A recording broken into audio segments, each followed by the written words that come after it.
आज हम बात करेंगे कि अपनी लाइफ में अपने आप को अपडेट करना regularly time to time changes के हिसाब से ज़रूरी क्यों है। जब हम अपनी लाइफ में, अपने बिजनेस में, अपने स्टार्टअप में, अपने जॉब में हम पहला कदम रखते हैं तो हम एक फ्रेशर की तरह होते हैं। हर कोई भी माँ के पेट से सीख के नहीं आता, कोई भी कोख से सीख के नहीं आता। हर कोई कहीं ना कहीं एक लेवल पर आकर सीखना स्टार्ट करता है।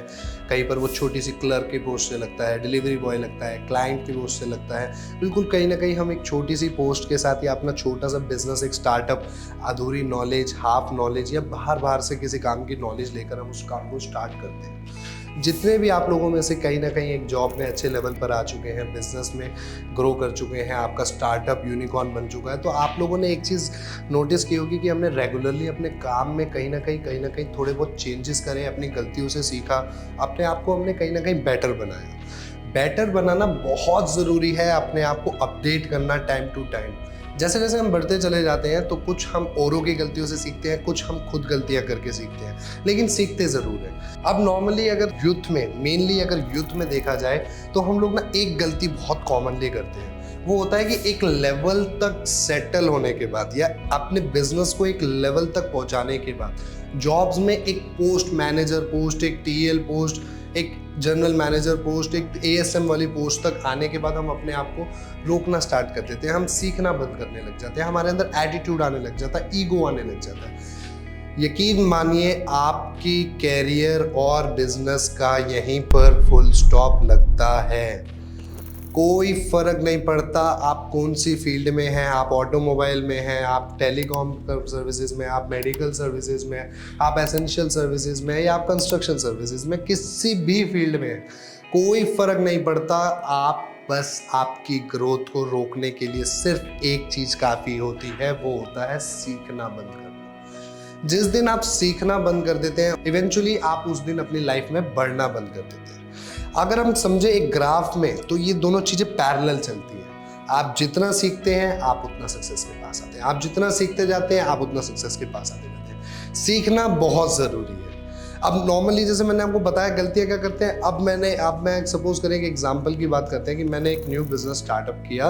मैं अपनी एक बिजनेस मैंने कहीं से देखा और उसको मैंने स्टार्ट कर लिया। स्टार्ट करने के बाद मुझे प्रॉब्लम आई हायरिंग में। जो बिजनेस के लिए मेन चीज़ें हैं, हायरिंग है, ट्रेनिंग है, आपका इवेंचुएलेशन है, इवोल्यूशन है। इन सब चीज़ों में हमें नॉर्मली जो एक स्टेप्स रहते हैं नॉर्मली बिजनेस खड़े करने के, या अगर हम जॉब की बात करें तो जब हम जॉब पे जाते हैं तो हम एक नीचे टेलीकॉलर की पोस्ट पे जा रहे हैं, कोरियर बॉय की पोस्ट पे जा रहे हैं, तो हम सीखते हैं कि हम एक्सेल सीखता है, कोई टैली सीख रहा है, कोई सेल्स की टेक्निक सीखता है। किसी तरीके से जो हमारी रिक्वायरमेंट है हम उसको सीखते हैं और सीखते एक लेवल पर आ जाते हैं। धीरे धीरे हमारे साथ ऐसा होने लगता है कि कब हम सीखते सिखाने लग गए हमें पता भी नहीं चलता। जब अब हम सिखाने की पोजीशन पर आ गए, आप किसी भी पोजीशन पर हैं, आप अपने बिजनेस में, आप अपने जॉब में, जिस दिन आप सीखने से सिखाने की पोजीशन में आ गए तो तब आपने एक गलती नहीं करनी है, वो है सीखना बंद नहीं करना। अगर हम सीखने से सिखाने के लेवल पर आ गए कि आज हम औरों को सिखा रहे हैं, तो इसका मतलब ये नहीं कि हमें सब कुछ आ गया। इसका मतलब ये नहीं है कि अब हम सीखने की जरूरत नहीं है, अब तो हम सेटल हो गए भैया, अपने अच्छी सैलरी आ रही है, बिजनेस अपना अच्छा रन कर रहा है, गाड़ी है, घर है, कोई दिक्कत नहीं है। अगर कैरियर बनाना है, सक्सेस एक लेवल तक की करनी है, तो आपको अपने आप को रेगुलरली अपडेट करना है। जहाँ पर आपका होल्ड लग गया है कि जहाँ पर अब आप सिखा रहे हैं, अगर आपको सीखने को कुछ नहीं मिल रहा, तो मेरे भाई, मेरे दोस्त, आप गलत जगह पर हैं। आपको सीखना बंद नहीं करना है। एक कंपनी अपने आसपास एक एनवायरनमेंट बनाओ जहाँ से आपको सीखने को कुछ और नया मिले, जहाँ से आपको आगे बढ़ने की अपॉर्चुनिटीज़ मिले, जहाँ से आगे आपको और ऑप्शंस मिले। क्यों रुकना है भैया एक जगह पे, क्यों रुकना है? इसलिए घर से निकले थे। अगर हम खाली आदमी घर से निकले थे तो इसलिए निकले थे कि आज लाख रुपए सैलरी, लाख रुपए मैं महीने का कमा रहा हूँ, बस 40,000 कमा रहा हूँ, 50,000 कमा रहा हूँ, लाख रुपए, 10 लाख रुपए, 2 लाख रुपए कमा रहा हूँ, बस गेम खत्म हो गई। महंगाई दर को देख लो, आप रुके हो, महंगाई दर नहीं बढ़ रुका। महंगाई धीरे धीरे बढ़नी है, वो नहीं रुकेगी। आप रुक गए तो रुक गए। आप आज खुश हो, आने वाले 10 साल में रहोगे अगर महंगाई दर आपकी ग्रोथ को पार कर गया। जिस लेवल से आप ग्रोथ कर रहे हो, अगर उस लेवल के साथ ही महंगाई दर उससे धीरे चल रहा है या उसके साथ में चल रहा है, तो चलते जाओगे। जिस दिन महंगाई दर आपको पार कर गया, उस दिन दोबारा से जेब खाली होना शुरू हो जाएगी धीरे धीरे।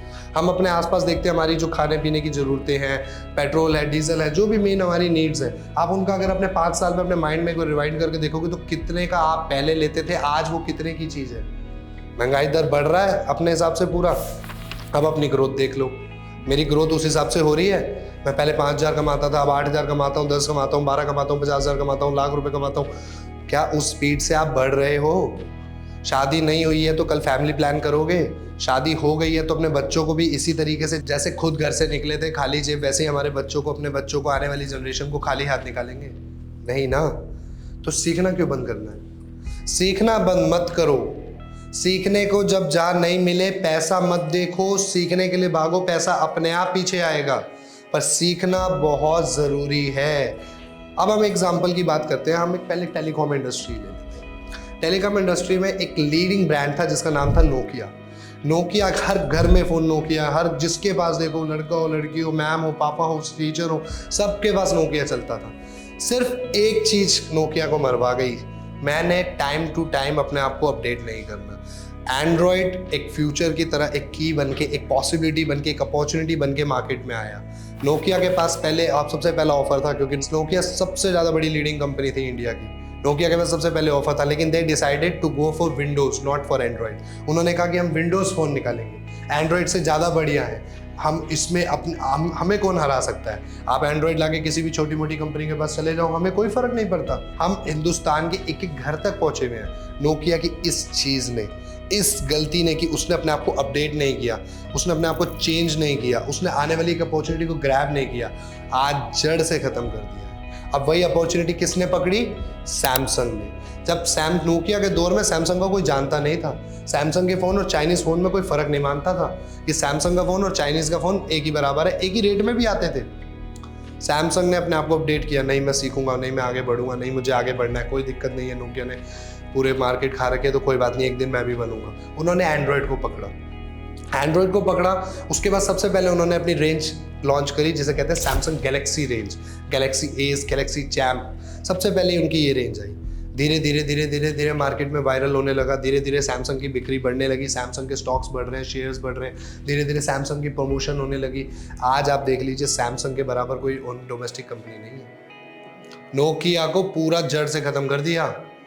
आप क्या सोचते हैं, इंडिया में क्या मतलब पॉपुलेशन इतनी बढ़ गई कि सैमसंग इतना बढ़ गया? नहीं, जो नोकिया के रेगुलर कंज्यूमर्स थे वो सारे के सारे सैमसंग में डाइवर्ट हो गए, सिर्फ एक चीज़ की वजह से कि नहीं मैं आगे बढ़ूंगा, नहीं मैंने अपने आप को इवॉल्व करना, नहीं मैंने अपने आप को अपडेट करना। अपडेट किया, आज मार्केट में लीडिंग है, आज मार्केट में लीड कर रहा है। कुछ सैमसंग के मॉडल्स मैं आपको बता दूं एप्पल के रेट के बराबर आते हैं और ऐप बिक रहे हैं। क्यों बिक रहे हैं? जो फ़ोन एक टाइम पे चाइनीज़ फ़ोनों के बराबर माना जाता था, आज उसके फ़ोन बिक रहे हैं और लाख लाख रुपए के 70-70, 80-80 हज़ार के लोग ले रहे हैं। अपने आप को चेंज किया, अपडेट किया। आज भी अगर हम सैमसंग का फ़ोन या वीवो, ओप्पो, एमआई, आप किसी का भी फ़ोन चलाओ, अब हम नॉर्मली सबकी कंपनियों की बात करते हैं, आ जाता है ना 6 महीने के अंदर अपडेट। हर 6 महीने साल में अपडेट आता है ना फ़ोन में कि आप अपडेट कर लो, हमने ये सिक्योरिटी फीचर नया ले आए हैं, हम ये प्राइवेसी फीचर नया ले आए हैं, हम ये लुक में फीचर ले आए हैं, थीम्स नहीं ले आए हैं, कुछ भी लाए हैं। रेगुलर अपडेट हो रहा है, अपने आप को अपडेट करना ही करना है। एप्पल भी नहीं बचा इससे। आपको क्या लगता है कितने चेंजेस आए हैं? अभी एप्पल आईफोन 15 आया है, आईफोन 14 के मुकाबले क्या चेंजेस हैं? ज़्यादा कोई चेंजेस नहीं है कि एक यूएसबी पोर्ट के अलावा जो एक पोर्ट है, टाइप सी का पोर्ट दे दिया। एप्पल ने अपना पोर्ट छोड़ के टाइप सी पकड़ा। एप्पल ने कितना बड़ा अपने अंदर चेंज किया। एप्पल अपनी पिन अलग चला रहा था, मार्केट की डिमांड, अपने आप को अपडेट किया, भाई टाइप सी लाओ। हर चीज़ में टाइप सी चल रहा है आज की डेट में। ईयरपॉड्स हो तो उसमें टाइप सी चल रहा है, फ़ोन सारे के सारे टाइप सी आ चुके हैं। कितनी सारी एसेंशियल इलेक्ट्रिकल चीज़ें टाइप सी पे कन्वर्ट कर रही हैं, अपने आप को टाइप सी पे मूव कर रही है। एप्पल ने भी अपने आप को अपडेट किया।